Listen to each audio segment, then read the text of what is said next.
一童下集。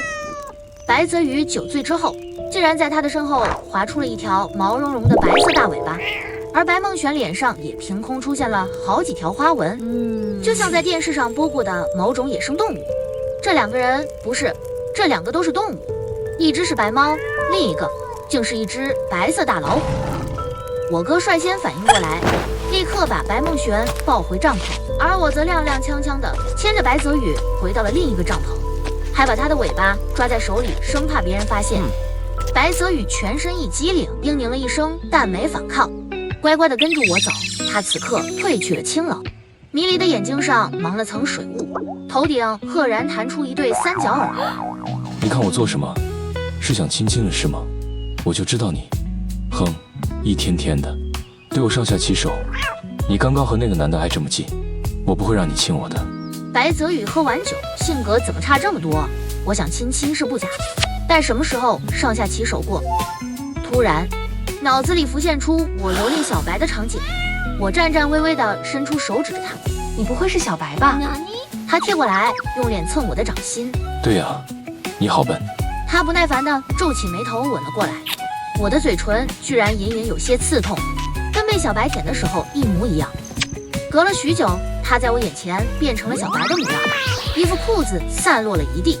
而隔壁，我隐约听见老虎的低吼声。我给我哥发了条信息：“我得守住，你懂的。”注意，还给我发了张贴着虎头自拍的照片。我叹了口气，把白泽宇抱起来塞进被子里，自己贴在旁边睡了过去。第二天9点，闹钟响了，我迷迷糊糊摸过去，手机没摸到，却摸到了结实的肉体，温热的，真实的。靠！我床上怎么会有人？我猛地睁开眼，看到了白泽宇近在咫尺的脸。昨晚的回忆涌到脑子里，炸开了花。白泽宇等于小白，我完蛋了！我不仅蹂躏他，还用手弹了，此地不宜久留。我畏首畏尾，从被子里退出去，刚拉开帐篷的一个缝，就被拉了回去，后背贴在了温热的怀里。我僵直脊背，脑子里只有个问题：不会没穿衣服吧？白泽宇的大手掐在我的后脖颈，语调拉长而慢：“都知道了，你玩够了，是不是轮到我玩了？”他的指尖顺着脸颊碰到嘴唇、下巴、锁骨，像是我当初蹂躏小白似的。我这样红着脸，咬咬牙环住他的腰。既然我玩弄了你，要不然你和我在一起玩弄回来，我保证不反抗。白泽宇的眼神复杂，像是隐忍着些什么，隔了许久才缓缓开口：“子宁，我不可以。”我都这么主动了，还是不行吗？我失望地松开手，转身拉开帐篷。我哥和白梦璇已经起床了，俩人不知道围在那里说着什么。我哥听到声响，变得骂骂咧咧：“我靠，白泽宇，你要不要脸？大白天不穿衣服！”然后又想到了什么，朝白梦璇那边看去，红了半边脸。白泽宇拒绝我这事，让我半夜睡不着。他明明对我有感觉，要不然那晚也不会亲我，为什么就是不答应我呢？难道就是因为它是只猫吗？还是只有着一瞳眼睛的金吉拉？等等，一瞳。我立刻拿起手机上网查了一堆一瞳的资料。一瞳是猫咪的一种缺陷，被称为虹膜异色症。蓝色眼睛那边的耳朵先天会有听力障碍。以前我只觉得漂亮，从没了解过这方面的问题。现在我几乎可以肯定，白泽宇的右耳有问题。难怪我每次在他面前小声说话，他都会让我重复一遍。天微微亮，我直接杀到了白泽宇家。面前的门被打开，他站在门边，表情凝固在脸上。你怎么来了？我一句话没说，目光坚决盯着他。他不知道我想干什么，冷不丁的伸手在我脑门上轻弹了一下。先进来吧，外面冷。进屋后，我坐沙发上，还是一言不发。到底怎么了？我冷哼一声，走到他面前，弯腰在他右耳边很小声地说了句话，起身问：“我刚刚说了些什么？”白泽宇的身体像是被定住，放在大腿上的手捏成拳，眼神慌乱。你说这么小声，我怎么听？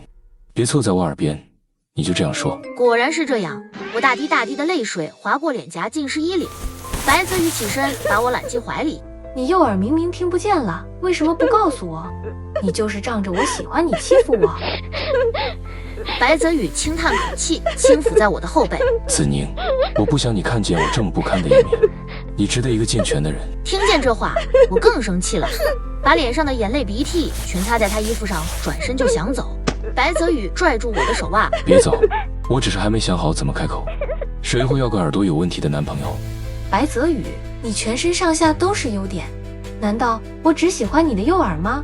我喜欢的是你这个人。白泽宇本来黑色的瞳孔慢慢变化成一蓝一黄。子宁，我是只一瞳，天生蓝眼睛，这边的耳朵听力不太好，虽然已经尽力压制了，但效果也就那样，隔不了多久就会完全听不见。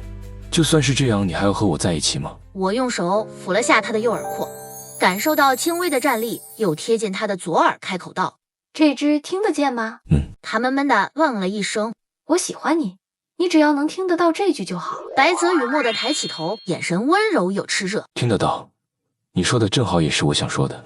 子宁，我喜欢你，想要和你在一起。下一秒，白泽宇放在我腰间的手逐渐收紧，两人瞬间变得更加亲密。他滚烫的气息将我覆盖，越来越放肆。就在这时，大门突然就被打开了。我、白泽宇、我哥白梦璇霎时八目相对。我哥率先开口：“我靠，你俩！子宁，你个死丫头，一晚上没回家，是不是？”贼喊捉贼！昨天是谁说出去买宵夜，结果买了一晚上都没回来，现在又大清早出现在这里，两人到底去干嘛了？不言可喻。我看向白梦璇，脖子露出的皮肤好几个红印，看来我很快就会有嫂子了。白璇璇也不在乎被看穿，自顾自地走到冰箱，拿出好几块牛排放在锅里煎。宁宁，他的情况你都清楚了？我不介意他的耳朵，挺好的。以后说他坏话只朝右耳说。白泽宇失笑，旁若无人的伸手在我脸上捏了捏。我哥插话：“他俩都可以，那我们是不是？”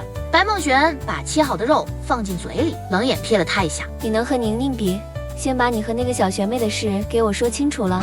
我哥满脸吃瘪，但又不敢发作。我躲在旁边偷笑，终于有人治他了。自从我和白泽宇结婚之后，他是越来越肆无忌惮了。只要我俩单独在一起的时候，立刻就把尾巴、耳朵放出来，完全不藏了。我想去摸他还不让，扭头拍在我的手背上。不准捣乱，自己去玩。渣猫，完全就是渣猫。他不让我摸，有的是地方让我摸。